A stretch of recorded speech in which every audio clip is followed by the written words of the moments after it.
দারিদ্র শিল্পী আমাদের এইসবে সরকারি কোনো নজরই নেই, আর কোনো কিছু সাহায্যও দেয় না, অনুদানও দেয় না। মানে কোনো রকম সাহায্য সরকার থেকে আপনারা পান না? না, আচ্ছা, মানে আপনাদের যত মিস্ত্রি আছে সব এরকম গরিব দারিদ্র সব। আজ আপনাদের সাথে পরিচয় করাবো এমন একটি গ্রাম যেখানে আজও জীবিত আছে সেই মুঘল সাম্রাজ্য থেকে চলে আসা নৌক শিল্প। বিস্তারিত জানতে ভিডিওটি পুরোটি দেখবেন, স্কিপ করবেন না। আজ আমি সৈকত ভট্টাচার্য শুরু করতে চলেছি এক নতুন পর্ব, বলাগড়ের নৌক শিল্প তাই এক্সপ্লোরার চ্যানেলের তরফ থেকে। ভিডিওটি ভালো লাগলে লাইক করবেন, কমেন্ট করবেন এবং আমাদের চ্যানেলটিকে সাবস্ক্রাইব করবেন।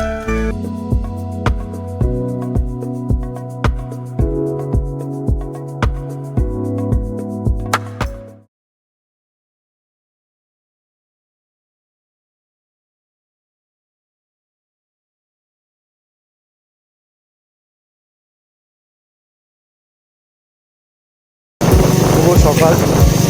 এখন ঘড়িতে বাজে ঠিক 9:28 এবং আমরা রওনা দিয়ে দিয়েছি আজ একটা অন্যরকম জায়গার উদ্দেশ্যে।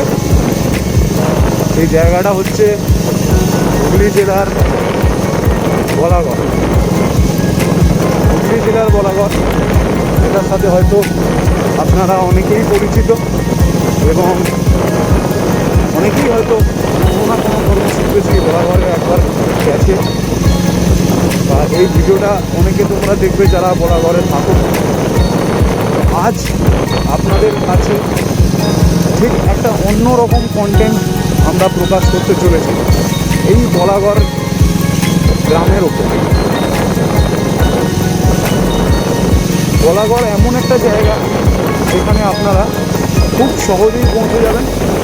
যদি ট্রেনের মাধ্যমে আসতে চান তাহলে হাওড়া থেকে কাটোয়া লোকাল ধরে আপনারা বলাগড় আসতে পারেন, বা বাইকে বা 4 চাকায় যদি আপনারা আসতে চান তাহলে আপনাদেরকে খুব সহজেই গুগল ম্যাপ পৌঁছে দেবে এই বলাগড়ে।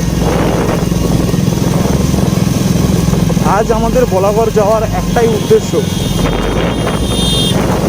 সেই উদ্দেশ্যটা হচ্ছে একটা ডকুমেন্টারি মারফতে আপনাদের কাছে প্রকাশ করা সেই মুঘল সাম্রাজ্য থেকে চলে আসা বলাগড়ের নৌক শিল্প। হ্যাঁ বন্ধুরা, আপনারা ঠিক শুনলেন, নৌক শিল্প। একজন শিল্পী একজন শিল্পর খোঁজে বেরোয়। তো আজ এই সুন্দর আবহাওয়ায় আমাদের এই পঙ্খিরাজকে সঙ্গ করে আমরা বেরিয়ে পড়েছি বলাগড়ের উদ্দেশ্যে।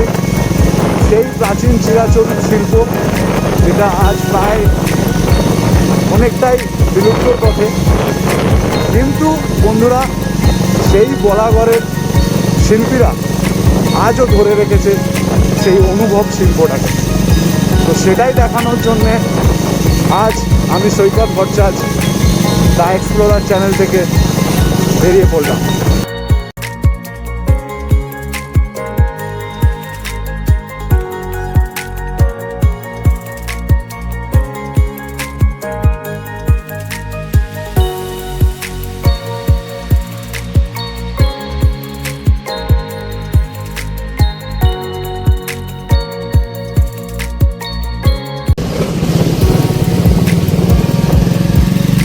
এখন আমরা এসে দাঁড়িয়েছি কুন্তিঘাটের সেই ঐতিহ্যবাহী সেই কাঠের ব্রিজ।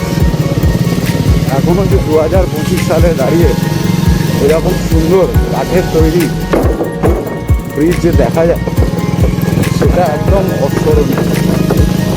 সুন্দর একটা প্রস্তুতি আজ এই কুন্তিঘাটের কাঠের ব্রিজ।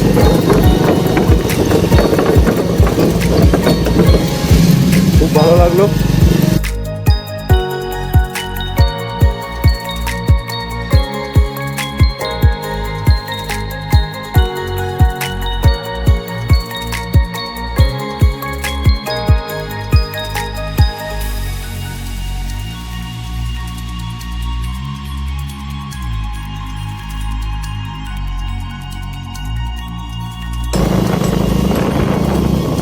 ওই যে আসাম রোড দেখা যাচ্ছে এবং তার পাশেই ঠিক দেখা যাচ্ছে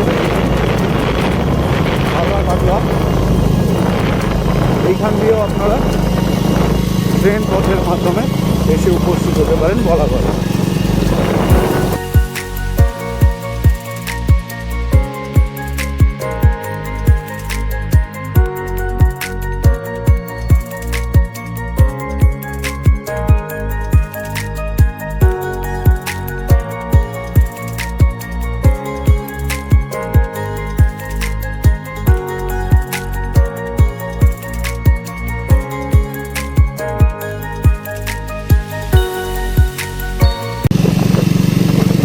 ঘড়িতে বাজে 10টা 11।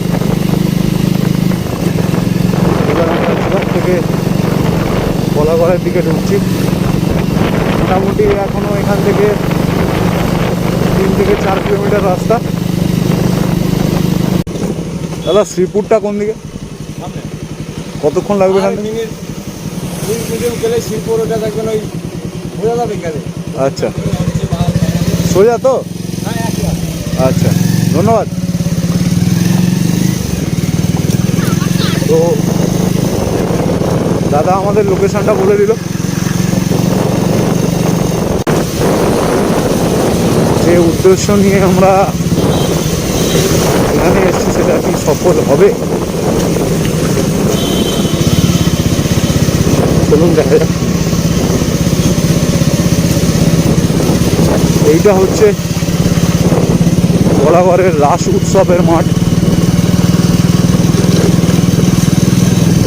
এই যে এখানে রাস মেলা হয়ে থাকে বলাগড়ে।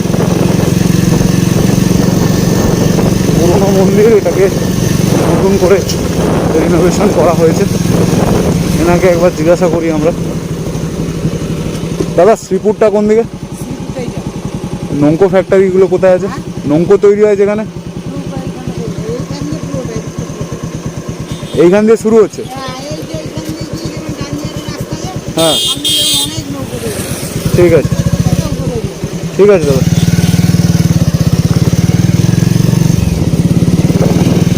বলাগড় শ্রীপুর এটাই।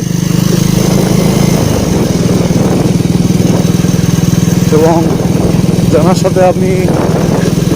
সাথে আমি কথা বললাম তিনি বললেন যে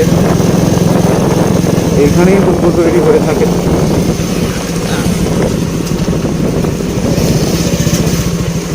এই রাস্তাটা দিয়ে যেতে হবে মনে হচ্ছে।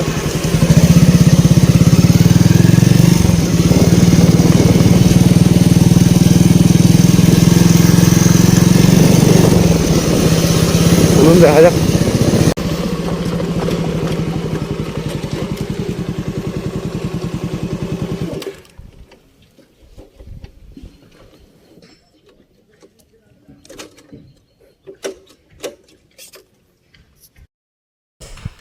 আজকে এমন একটা জায়গায় এসে উপস্থিত হয়েছি যেখানে যেদিকেই তাকাবেন সেদিকেই খালি কাঠের এবং কর্মরত আওয়াজ। বিশেষত এখানে আজ আমি আছি বলাগড়ের শ্রীপুর গ্রামে, যেখানে নৌকো তৈরি পুরোপুরিভাবেই হাতে। চলুন সেটা দেখা যাক।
দুপার এই 3টে নৌকো দাঁড়িয়ে আছে, এগুলো কেমন নাম হয়? ওগুলো 13-14। আচ্ছা, 13-14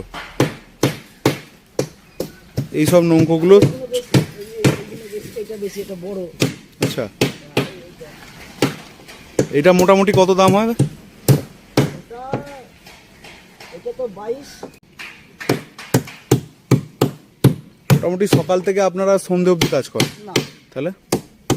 আগে সিস্টেম ছিল হ্যাঁ। সকাল থেকে সন্ধ্যে পর্যন্তই কাজ। হ্যাঁ। আর এখন সব সিস্টেম চেঞ্জ করেছে, এই 3টে পর্যন্ত কাজ করে চলবে।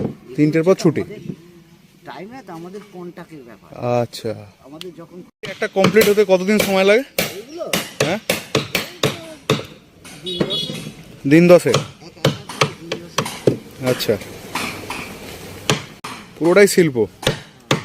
নৌশিল্প আর এই জিনিস সচরাচর দেখাও যায় না, এই একমাত্র এই পাবেন বলাগড় ছাড়া আর কোনোখানে পাওয়া যায় না, না কারখানা নেই, বলাগড় ছাড়া। বলাগড় ছাড়া।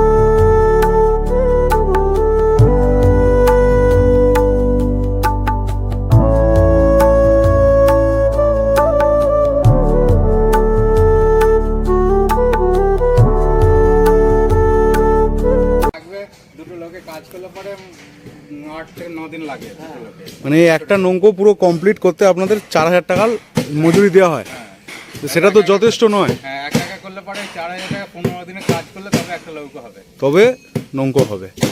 4000 টাকা 15 দিন চলবে একটা আচ্ছা, বৃষ্টি বাদল হলে কি করেন? ওই তখন এই তিরপল টাঙিয়ে কামাই হয়, তখন কি আপনাদের কাজ বন্ধ থাকে? বন্ধ থাকে। বৃষ্টি হলে? তিরপল টাঙিয়ে কাজ করা হয়। আর বর্ষাকালে? হ্যাঁ, বর্ষাকালে বর্ষাকালেও সেই তিরপলের ভেতর? হ্যাঁ, তিরপলের ভেতরে। বলছি, আমাদের এইসব দারিদ্র শিল্পী, আমাদের এইসবে সরকারি কোনো নজরই নেই, আর কোনো কিছু সাহায্যও দেয় না, অনুদানও দেয় না। মানে কোনো রকম সাহায্য সরকার থেকে আপনারা পান না? আচ্ছা, মানে আপনাদের যত মিস্ত্রি আছে সব এরকম গরিব দারিদ্র সব। সব